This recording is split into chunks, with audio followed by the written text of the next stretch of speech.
I'm author and critic David Agranoff. I'm a horror and science fiction author, critic, and researcher. In this podcast, I wanted to provide in-depth interviews and panel discussions with everyone from New York Times bestselling authors to researchers, musicians, and anyone I find interesting. Welcome to Postcards from a Dying World.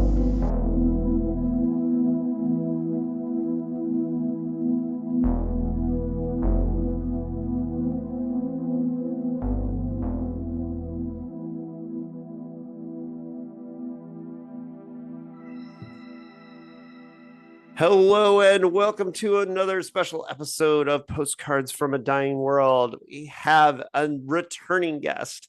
I believe, Alma, I'm going to count. So we did your spy thriller, we did Fervor, and we did the Andor panel. So this will be your fourth time on Postcards from a Dying World. And I'm very excited to talk about Fiend, your latest horror novel, and but I gotta tell you about my wonderful experience reading this. Oh yes, please do. Because it was my Palm Springs read on Halloween Palm Springs retreat for my wife's birthday.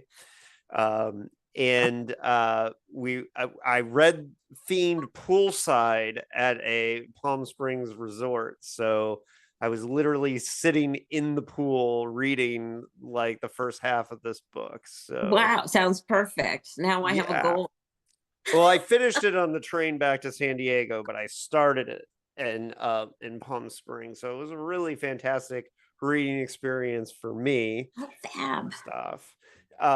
But I had saved this one for that trip, so I was very excited to get into it. So I'm gonna assume that folks, if you want to go back and hear Alma's origin story and all that, like we've done that in other episodes, and you can go back and find those. But Alma is mostly known for writing historical horrors. That's the thing that you've been most known for. So what was the transition here, like the thinking from the beginning, like to because publishers always want to put you in a box. So did you have to sell yourself that you were going to be doing a modern horror novel finally?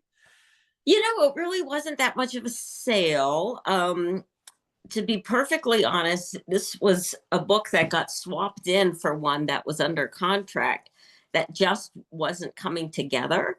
That book, which I'd spent a lot of time on, that book ended up having too many cooks in the kitchen. So, like the editor threw all these changes that she wanted, and the agents thought it should, when it just ended up falling apart. Sometimes when you try to when you try to smush two ideas together, sometimes it just does, the center doesn't hold anymore. So I said, look, I had this idea for a story that I think is going to be really good, different, and that one, by the way, the one that didn't work out, was also a contemporary. So I had already kind of sold them on the idea that maybe it was time to do a contemporary. And my editor at Putnam said, sure. And then she left. Very shortly after that, for a great job, and I'm really happy for her. But so my new editor, it just got sort of dumped on her, so she had no chance to complain.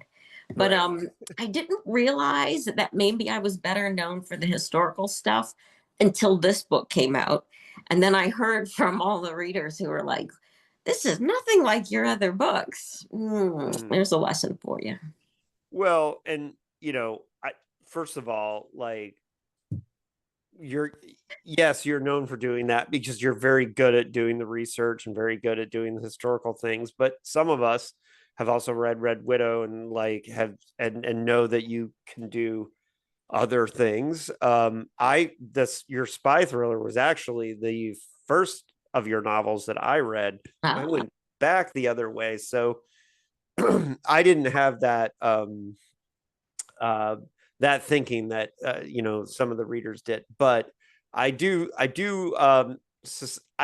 that a lot of the same muscles that you use to do a historical novel are at play here, specifically because this is a research heavy concept in many ways.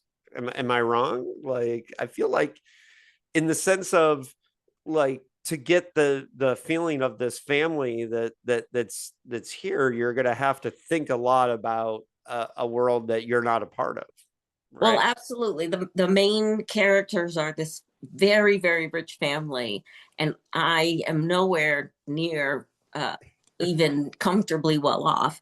So, especially growing up, Yeah. couldn't be more alien. And so, in that respect, yeah, I kind of had to draw on, what's now not an unpopular thing in pop culture. The Mhm. evil rich family. So it's funny. It wasn't as much pure research as the historicals, for instance, Yeah. because I drew on things that I did know a little bit about. Albanians, for instance. Who knew? Go Yeah. figure. Um, and that kind of stuff. Which was a The very smart move in this in the story, I thought. But we'll get more into that when we Okay. go to spoilers. But Yes, let's do spoilers. It's been 2.5 months. I think we can go yeah, into we'll get to spoilers in a little while. And but before we get into spoilers, let's make sure we sell the novel to people who have not read it.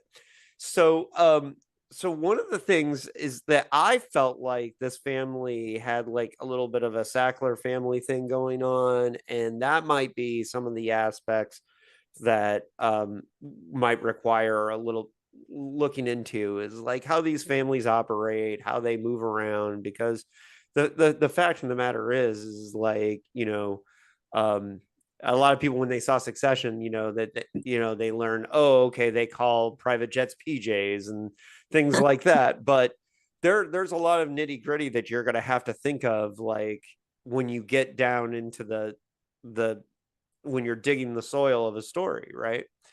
Yes, and it's no surprise, it's not a secret that Succession was one of the inspirations for the story. And it's funny, the one thing that I didn't like about Succession so much was just what you pointed out, that sort of insider baseball, Mm-hmm. you know, um, snappy speak that not everybody's going to get. And a lot of it, just flies over your head because they talk so fast. So I did not go into that so much. And you're absolutely correct on the Sacklers too. As a matter of fact, that was maybe the biggest inspiration for it, or at least the bigger inspiration, because um, yeah, it just, after I saw Dope Sick, for instance, it Mm-hmm. just made me so mad. And of course, that story was a little exaggerated, but it did prove that, the family was complicit. They had a conspiracy. They were going to lie to the government, they were going to manipulate public opinion any way they could to just keep this murderous enterprise going for as long as they could. And it just made me so mad. Why is there no accountability among the very rich, right? And we're seeing this every day. Yeah. Why corporations get away with what they get away with. And, why aren't people more mad? And you know how it is. So, stupid writer that I am, I thought, I'm going to write a book that's going to rile people up. Well, if they read it, they'll be riled up. Well, what's funny is that too. Another thing, I read it. So I read this over Halloween. So I read it like about a month ago, and one funny thing that happened is I'm like super behind in my reviews lately because of just uh my book stuff. And it was funny because I was convinced in my mind, because I wrote my review of Fiend, that I had posted it, but I hadn't posted it. I had written it, and so I still need to post my review. But Please. one of the things in my review that I gave you a lot of credit for, and a thing that I'm going to do right now, is that one of the things I loved about Fiend was there are certain times when I feel like a writer needs to know the assignment, right? How sometimes it's it can be a very basic thing, but it's just know the assignment. And yes, a lot of this is playing with the toolbox that pop culture that came into pop culture with Succession and the fall of the House of Usher. And so a lot of people are saying this is a horror Succession, right? So for me, I was excited that I was like, well, Alma knew the assignment. and did the assignment, and you hit a lot of the beats that you had to for this story to make it work. Um and I don't know if that makes as much sense, but that whole knowing the assignment thing is one of my favorite things about this book. Is like Oh, thank you. certain times you hit certain beats, I was like, exactly that needed to You. happen, and this needed to happen, and that needed to happen. And that's one of the things I loved about this book. Well, Is oh, I'm sorry. Go go ahead. ahead. Sorry, What I was talked so over. weird about it is that the book pretty much just came out almost whole. Like Yeah, usually I'm a big plotter, whether you're writing a spy thriller or you're writing something historical that has to stay close to history. You have to be a big plotter, right? There's right. just too many details. But this one, I got the idea in my head. I wrote it almost whole. The only thing that I really changed was I added the chapters that are like flashback chapters that show the adult children when they were younger. Mhm. Um, and so, yeah, the whole thing just came out like naturally to me. So that's why I'm so pleased by what you said, because it shows that maybe I'm actually finally starting to feel it in my bones how to write a story. Well, absolutely. And so one of the things too is that because I saw one review that was like, this is just Succession and horror. And then I was like, exactly. That's the assignment. That's the thing. That's what we wanted to read. That's what we and because like, and I can tell you from like carrying the book around, is if people ask me like what it's about, then and as soon as that's all you have to say is that pitch, and people are like, oh, I'm interested, I want to know about that, and I want to see. And to me it's about the execution as much as like sometimes it's not like I don't need the most like completely out of left field idea. Sometimes it's about the execution, and for Thank you. me Fiend is very much about the execution, if that makes sense. And It does. It does. And that's my feeling too. I mean, one of the reasons why I'm so proud of this book is I think it's kind of a writerly book in a way. yeah, Not that the sentences are beautiful or anything like that, but that I had to really exercise a lot of writing chops in order to do it. And and if you're, especially if it was a like I'm not getting this other book going, now I got to do this other one. It's a good feeling when you can tackle the other one so easily, right? yeah, Yeah, yeah. I mean, and I think if somebody is interested in writing and studying writing, that they would get maybe even more out of this book than someone who's just looking for a good read, because yeah, I've looked at the reviews too, and the ones that I have found most fulfilling are the ones that accept the book for what it is, and then they're happy. But when yeah. people go into it looking for, I don't know, romantasy. I don't know. Like, oh, I wish this book were longer. I really liked it, but I wanted it to be longer. And so I'm going to mark it down. That was like, oh, you're missing the point on this book. Yeah. Well, Yeah. and one of the other things that's so good about it is that if you are looking for just like the fun horror story, it's fine. And then but um it does have something to say about the ultra rich and capitalism and how that functions, which we'll get into in spoilers because those are the kinds of things that we're going to just in spoilers. But my listeners know that I tend to do a whole section first of non spoilers and make sure I get you to a good point where you can pause, go buy the book, and then come back. And so before we get to that point, let's tell people a little bit about the story without. And I don't really think you can spoil this book because in a lot of ways, part of the fun of this book is knowing where it's going and like being along for the ride, right? That is going along for the ride. That I think is it in a nutshell.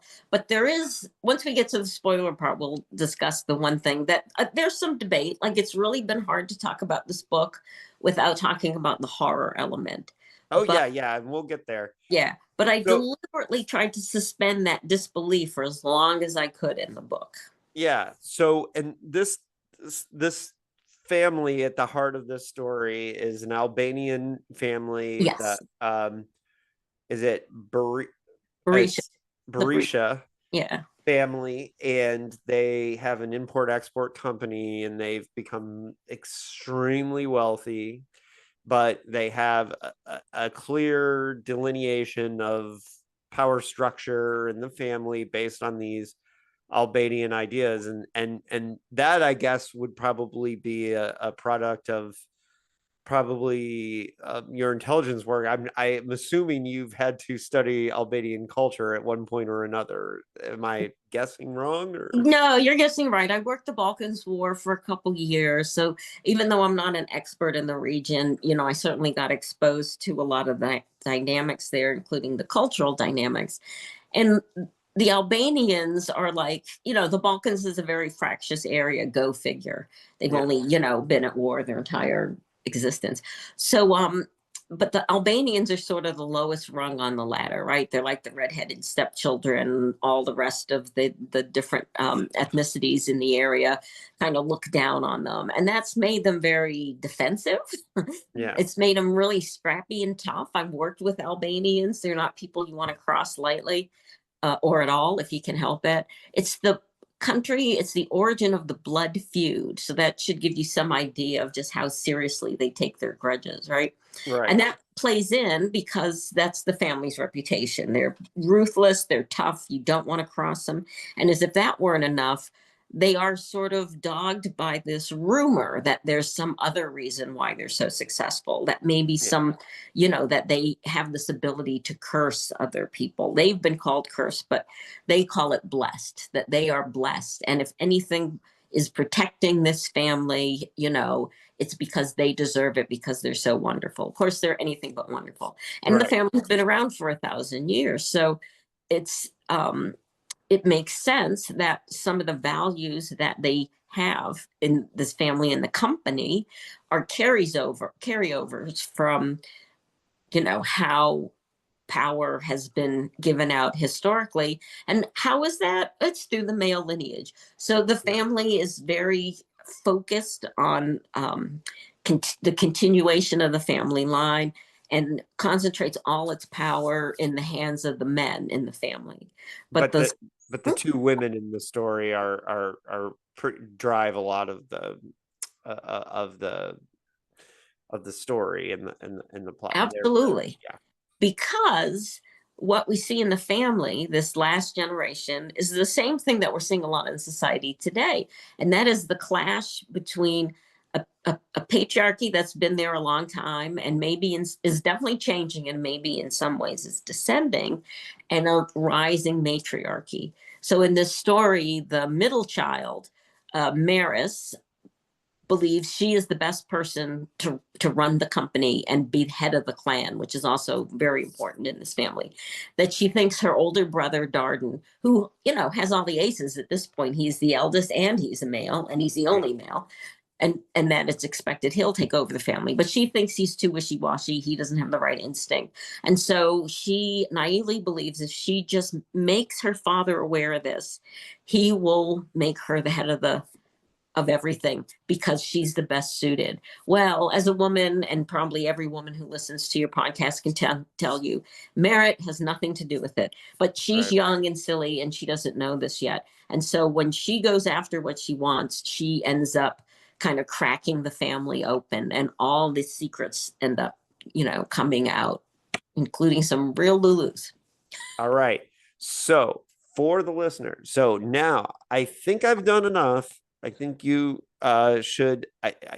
Your library is likely to have Fiend, so go to your library, go to bookshop, like wherever, get Fiend, put it on your list. It will be in my top 10 for the year, so I can tell you that already. So know that this is one that I will be talking about again on the podcast, and I think Alma and I are about to have some fun talking about the spoilers of this. So if you haven't got Fiend yet, this is a good time to pause, to come back. Before we do that, Alma, is there anything that you want people to put on people's radar before anything coming up, any events, anything? No, just to encourage them to read the book and then come back and join us because it's going to be a lot of fun. Yeah. Yeah, we're gonna have a lot of fun talking about this book. So we will do that. And as always, I always recommend people like to like, we have earlier discussions, and Alma was on a great panel that we did about Andor season 2 as well, which was really a fun discussion. So you can go back and find that. But now, you have been spoiler warned. We are going to get into Fiend, into the details. And I'm going to start with reading a quote. There's a scene where Maris and her sister are talking, and she says, she basically says, like, you can get the company, you'll be in charge.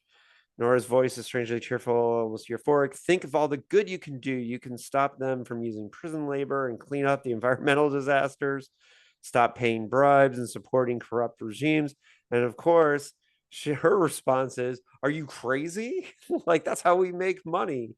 And this is, it's on the nose, but it's meant to be like, this is a real conversation that could happen between these siblings in this situation.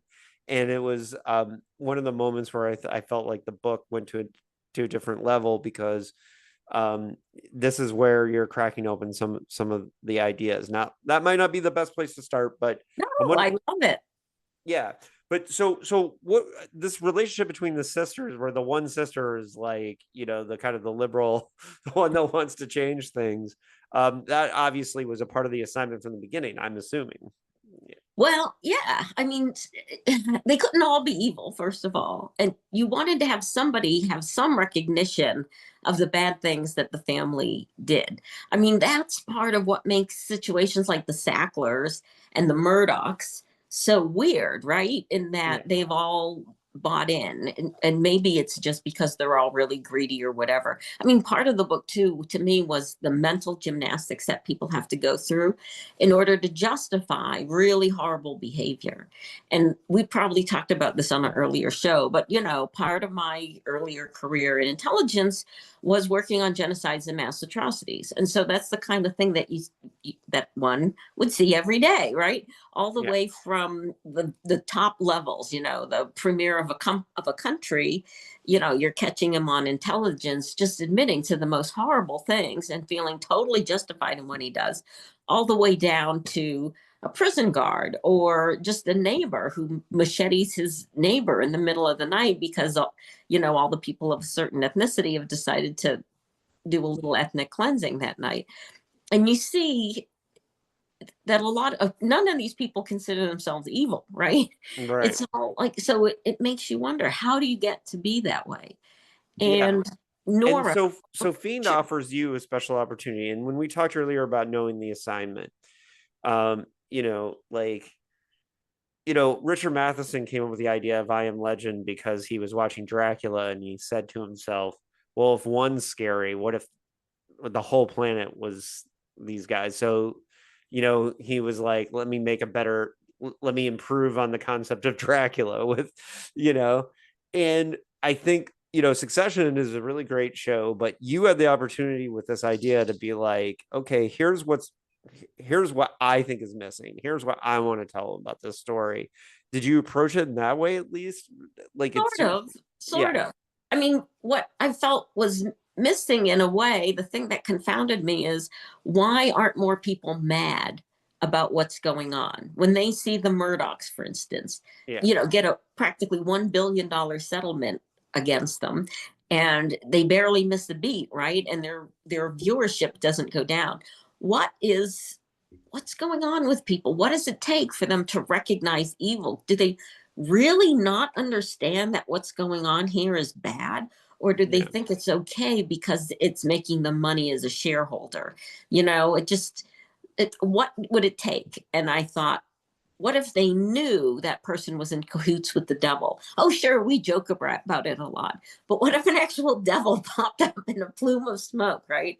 And right. did this terrible thing before your very eyes? That's where the idea came from.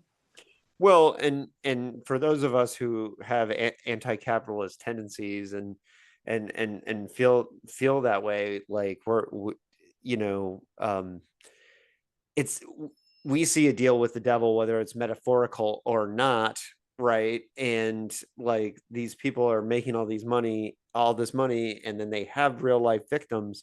And like you said, like where's the outrage? And then you get this situation, you get to write in the situation where you give some kind of actual supernatural diabolical explanation, which by the way reminded me of John Shirley has an environmental novel called Demons, where all the environmental catastrophes are sacrifices, right? Ooh. And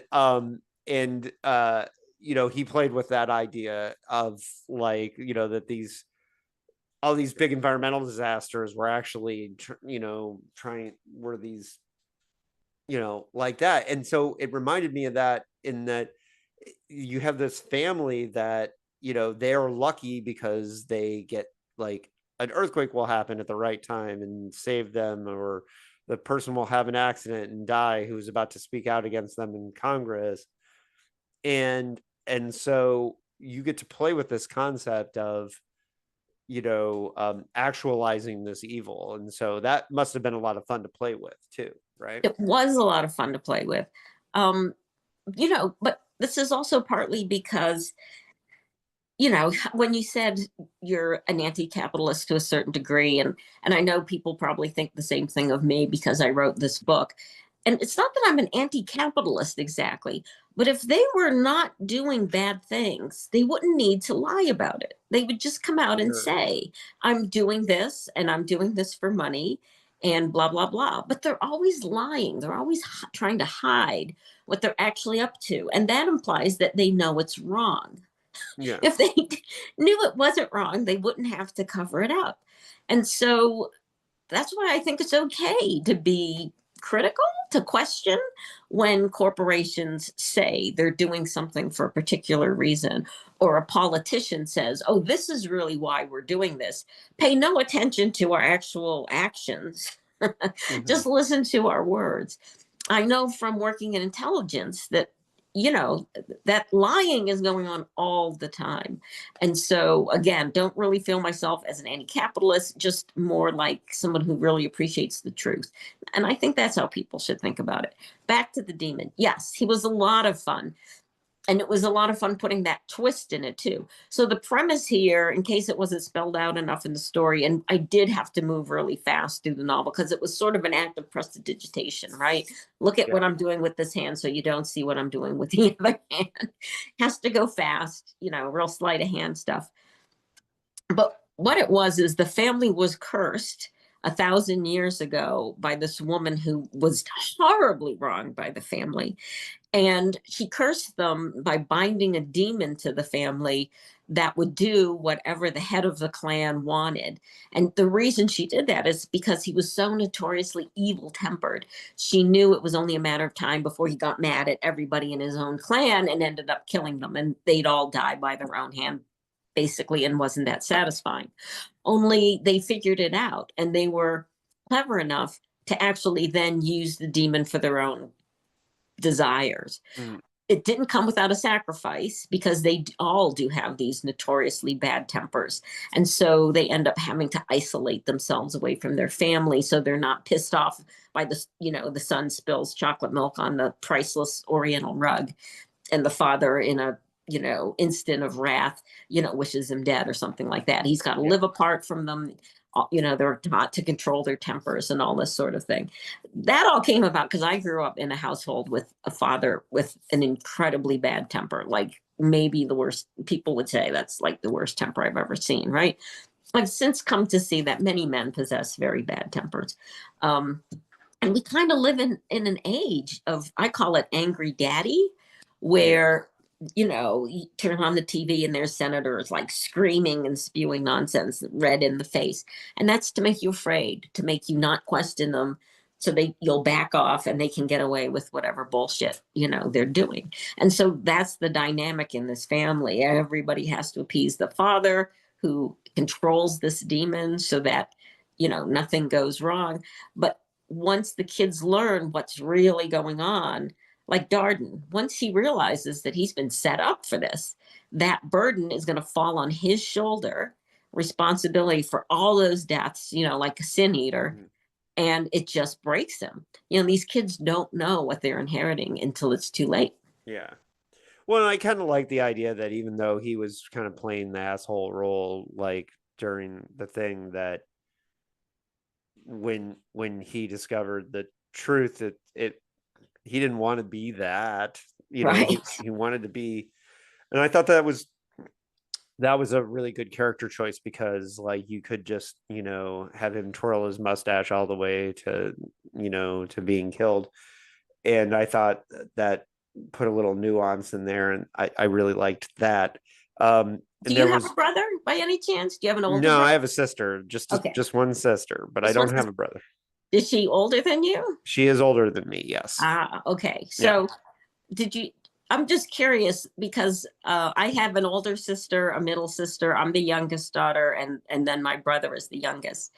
And there's just so many little things from my own childhood that I ended up putting in here, the Mhm. attitude, especially when they're young, the bratty attitude of the older sibling to the younger sibling. Yeah.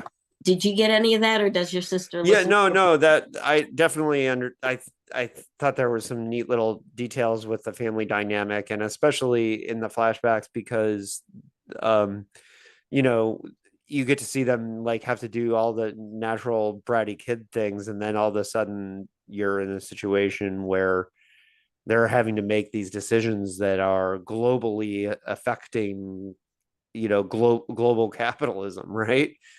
And I think that was something that uh, they did in Succession, but maybe could have, if we had seen a little bit more of their childhood in Succession, maybe we would have gotten more of that. So yes, I did think that that was a smart narrative choice.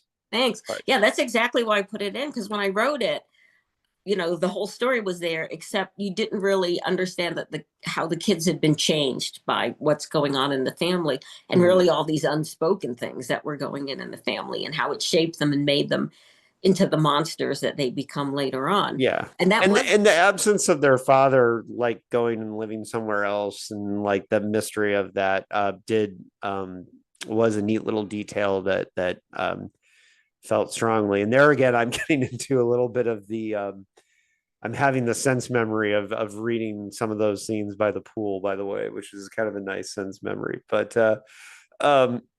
yeah, I feel like that the absence of the father during those scenes, because in one hand you're like, well, he was a dick. I really want him here?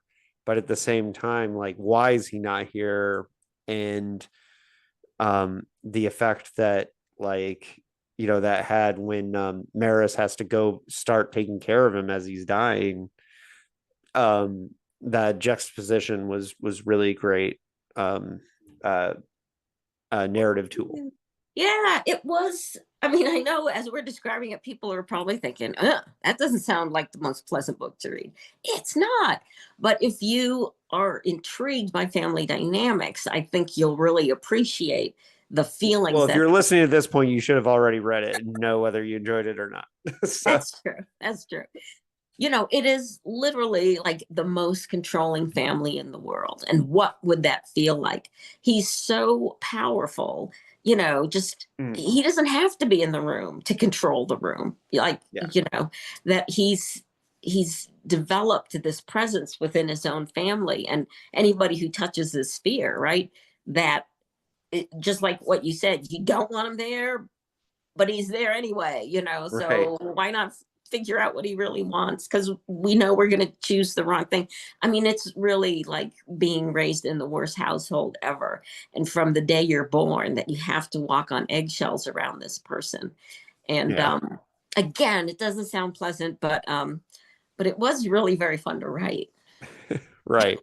Well, and so now I'm going to ask a question, and I wish, yeah, as a writer, it's one that I like to be asked. And I know, like, for like Last Night to Kill Nazis, for me, for that book, like, one of my favorite aspects of that book was the woman who was the secretary, and her whole storyline, and the fact that she, like, the scene where she corrected Hitler's speech, to me was like, and told him to make it more racist, right? Basically, after, to me, like, that's a scene that almost no one's going to catch, but for me as the writer, it was really crucially important how it changed the book.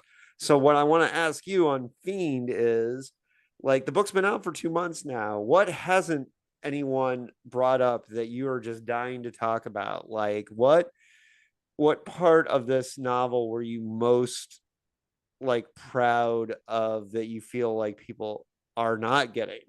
Wow. Yeah, that's a tough question. I think partly it doesn't get asked because it's in the spoiler realm.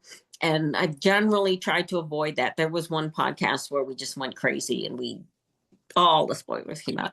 And that's talking about the horror element, which is the demon. Because for the first more than half the book, I tried to suspend that disbelief so that Yeah, Maris keeps convincing herself that this rumor she heard, it can't possibly be true, right? Because right. that means she's going to have to manage it when she gets the keys to the kingdom, and she doesn't want to believe that that's going to be part of the deal. But yeah, I really enjoyed creating that demon, something that's human but not really human, that you have all these assumptions about. And is he going to, is it, I think of him as a he for some reason. Um, is he going to fulfill those expectations, or is he going to defy them in some way? And you did a very good job with Maris, like, does not really believe until the moment when she comes in and finds her father, like, sauteed and, like, splayed out all over the room, which, by the way, is a scene that I highlighted in my review, is Ooh, like, where you get to, it's such a great reveal. It's a spoiler part of the review, but, like, to me, that part was an excellent reveal, and it pays off the reader's patience in getting to that point. thank you so much. I'll tell you, one of my favorite scenes in this one I don't get to talk about very much is it's a Darden scene, and it's when he goes in after he's told the family that he's engaged, and his Mhm. parents flip out because the woman is not suitable. And at the end, he goes to talk to his parents. I mean, after they leave the room and everyone's freaking, he goes and finds his parents and goes to talk to them. And because he's defied them now, he realizes they're much smaller and less Mhm. powerful than they were to him before. He's looking Yeah, down on, he tries to make himself small so he's not, overshadowing them. And at the very end, he who's been raised his whole life to believe that being a Berisha is the most important thing in the world, and Berisha blood is better somehow than all other blood. And they say, you'll be back, basically it's your, yeah, it's in your blood. And he said, it's only blood. And he walks away. And that's when he is finally his own man. Doesn't last very long, but that's when he yeah, finally had stepped out of the family shadow, and we see what he gets. But I love that scene. yeah. Well, and it is a great scene, and one of the things too that it does for the story is that, well, I talked a lot about knowing the assignment. It also creates a difference between, um the family, your family in this book, and the family in Succession, is that, um your family has a lot more nuance as far as how much they're, I think that they're understanding what's happening to them, and um uh I never felt like in Succession, I felt like there were times throughout the show that they were trying to get us to care about the characters other than just, like, wanting to see them fail. But you know It's I, true. It's true because they were all they really embraced their dysfunction. Like they didn't for a minute really mhm, say, what am I doing here? yeah. And at least the characters in Fiend do have these moments when they think, yeah, this isn't right. But then, Well, yeah. yeah, and one of the things too, I think, about this book, and I know I kind of said this in spoilers, but there's a popcorn entertainment level to reading this book that you can have, and then there's a capital ART art house take where you can look at it as a as a next level like thoughtful horror novel, and both are correct. It's not, you don't have to decide, like Fiend is one thing or another. It's a little bit of both. And I agree completely. I agree yeah. completely. I have to say, if I can brag a little bit, and if I can't, just stop the podcast right here. No, you But can brag. You um, you get the right to do that. So we went out on submission to film studios at a really weird time, like right after the wildfires in LA. When my right. agent told me she was doing that, I was shocked. I thought nobody has the mental bandwidth out there to be thinking about television shows. But Yeah. I was wrong. Not only did they want to talk about the show, we had to extend it by a week because so many people heard about it and wanted to talk about, maybe doing something. And it ended up going to Sony. And the team that acquired it were just so gobsmackingly, I mean, they're always blowing sunshine up your skirt, right? So I Yeah. never believe them when they say anything. But they just kept going on. And I'm like, okay, you sold me. You don't have. And they're like, no, you don't understand. This is a really good story. They said, we see a lot of stories. This one is. So I do. And I didn't want to admit it to them, but I agree with them. I think there's something special about the story. It kind of kills me that it's not getting the audience that I wish it would get. Well, But sometimes books like this take time to percolate, and for people to get the word around. And plus, I'm sure some of your readers have to adjust to the. We're seeing right that a lot of them are adjusting to the idea that you didn't write a historical novel, which is ridiculous because you've already not written a historical novel, right? So, But this past year, a couple of years has really been the year of historical horror. There's Tananarive Dew's book, The yeah. Reformatory. Stephen Graham Jones did The Buffalo Hunter. And I Uh-huh. know there's been some other stories. And it just makes me think, what is wrong with me that I'm always going like against the tide? I should have written a historical. Well, yeah, well, and it's funny. I Buffalo Hunter was my number two read last year, and um, I was very excited to be Steven's first interview for that book, and Yeah. Oh, fun. yeah, and it's a great book, but it's funny. I think of it less as a historical, as more of like a traditional vampire novel. Like I know it is historical, but I think its role in the vampire canon is more important than it is in the historical horror canon. But that could just be me. But you're right. There's a lot of those that have been successful lately. But that just means that when people are looking for more historical horror, they can go back to The Hunger, or and Let's hope. yeah, and but I think this one too, like once the word gets out, like of what the assignment was, I think people will find it. Plus, like it sounds like you got the right um I mean, this story is as good as it is as a novel. It's ripe for a television series, so it could be also the reverse of where people want to find the source of this. And here's another thing that I really like about it. Another thing that I want to say too is that it's short, and that's good. And because you pack a lot in and you don't waste a lot of time. I am a writer that hates when people overwrite. I am very happy when a book does exactly what it's supposed to do and does not overstay its welcome. And that is another thing that I thought was really good about Fiend. So, Thank um, you. Well, like yeah, I explained, it's sort of a magic trick. And so, you can't have a long, belabored magic trick. You give too many opportunities for people to see the seams. So it sure. had to really pull the reader along quickly so they don't have a chance to even catch their breath, one hopes. Yeah. and I admit that's something I would worry about a little bit with the TV series as opposed to what's going on with the novel. But you know, sounds like you got a team that cares about the story. So hopefully that all turns out well. So, On that note, so with the now that it's out in the world and it's doing its thing, like uh you, you know what has most surprised you about the reaction to this book, because now you got a couple months to sit on this and you can talk about it in spoilers, you know. yeah. Well, I'm like I said, I'm a little surprised, disappointed that it hasn't found a bigger audience off the bat. But it's this, I have to say, this is my ninth book, 15th year in this business. Yeah. And when I went out this time to promote, it felt so different than it ever has. You know, Mm-hmm. the number of places that review have pulled back quite a bit.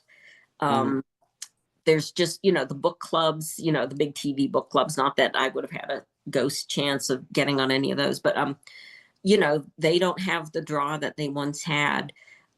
Book publishers don't promote books the way they used to, and by that I mean like over 10 years ago. So it's really hard to get the word out. And then on top of that, it came out just as a time as things were going stupider than usual in this country. You know, Right. like the military guard was being deployed to major cities, and there was just a different feel. I'd ask booksellers and they'd say, yeah, people aren't coming out to events like they used to, you know, unless it was Barbara Kingsolver or whoever, then they'd risk, you know, getting gassed by ice. But for the rest of us, it was just really kind of a strange, dismal time. And, you know, I think all authors just about are really struggling with how to make readers aware of their books. It just seems to be harder than ever. So that's been like the major struggle for this one. I ended up Yeah. hiring an outside publicist too to help my publisher because I knew, you know, publishers have cut back on staffs. Publicists and marketers are way overworked. You know, Yeah. so you're all competing for a shrinking pot of attention, and yet, you know, the people who are doing the work that lift for the publishers are, you know, they're just cut right down to the bone. And so you try to give your book the best possible possibility of success by, you know, doing stuff like that. Well, right. And it's funny because um I've always this situation. I'll have friends that, well, when Last Night came out and that was my first book nationally released, and that was a big deal. But you know, sometimes people would send me pictures of it on the shelf, right, and from various locations, and I'd be like, well, you know what you should really do is face that book out, because for my book, the cover sells it like big time, Yeah, and like you never know what it could be. And just knowing that it can be like a little thing like that, right? And for I think for Fiend is a book that in my opinion, that pitch, that one line pitch, like, you know, um it's supernatural succession, like people want to know where that's going to go. right. And you know, I You're have absolutely right about the facing out though. And I should have, you know, I've known about that and I've kind of held back from like trying to get people to do it for me because it's funny how squeamish people can be in bookstores, right? Like what are they going to do? Have the police arrest you or something? But I do think that's no, a really good yeah, thing they're if you not, can get so face do out. it. Yeah. Well, and like, you know, I have my latest book, Great American Dead World, is not a big release, and but we have a fantastic bookstore here in San Diego County, Artifact Books. And my buddy who runs the store, Greg, like told me the other day that like he just keeps ordering copies of it, and when he puts it out so the cover is out, that he's selling the heck out of it. And he was telling me just how many copies he's selling of it. And then but it's not, it's an indie book that I can't get in bookstores other ways, but I have this one guy that all he has to do is put it out, and he said people see the cover, they pick it up, they read the concept, and they're sold. And then I say to myself, that's awesome to learn, but I can't, there's no way I can make other bookstores care about that book. I just, Yeah. But I mean, that's absolutely true. And unfortunately, I think that's the situation a lot of us find ourselves in. yeah. And Um, we have to find different ways to market the books. But and I think it's smart that you got your own publicist for this one. And what I would say is that this is a book that's going to find readers over time. So I could see where you might be a little bummed that it's not gone further faster, but I think people will find this book, and well, it's one that will percolate. I did find out that they are going to do a trade paperback. I wasn't sure if they were going to do a paperback version because Yeah. things are so crazy in book world right now. But so I'm looking forward to that, and maybe it'll become, get more of a book club audience because it certainly gives you a lot to talk about. Yeah, and well, there's only a couple serious book nerds at my work, the school I work at, and I sold both of them on Fiend, so Oh, like thank you. very easily, and I think that's a sign, and uh, I think that's and by the way, one of them only talked to me about the book because she follows me on Goodreads, and I didn't even post a full review. I just said full review come in, and like, hey, what's this book about? And that's sometimes that's all it takes is a conversation. So, Alma, Yeah. I'm conscious of your time because I know you're working on deadlines right now. Yes. Yeah. Um, and we are planning to go for a run. It is San Diego, so we have a beautiful day to Ooh, go out into. rub Uh, it in, rub it in. We had snow this morning. yeah, I saw on in football games yesterday. I saw some of the snow out east, and I cannot say I missed that. So very happy to be in San Diego. But Oh, um, yeah. On that note, that asshole-ish note, what are we missing with Fiend? What did we miss? Is there I really think the way the narrative builds up to the reveal with the daughters one is one that I really wanted to talk about. That's one thing I really wanted to talk about. I'm really glad you hit on the brother and his turnaround because in many ways his death is actually a middle finger to the family curse in a way. It's yeah. kind of a neat thing that goes on in there. And you know and is this contemporary horror, is this a path we're going to see you write more in, or are we going back to historicals? What's our path here? Well, the next book that's under contract, horror novel, is also a contemporary. So at least there'll be two. After that, I have no idea what's going to happen.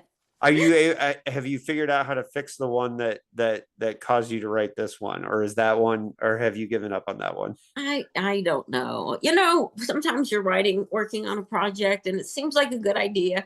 And then you get to before you can drive it home and you just get tired of it. And Yeah.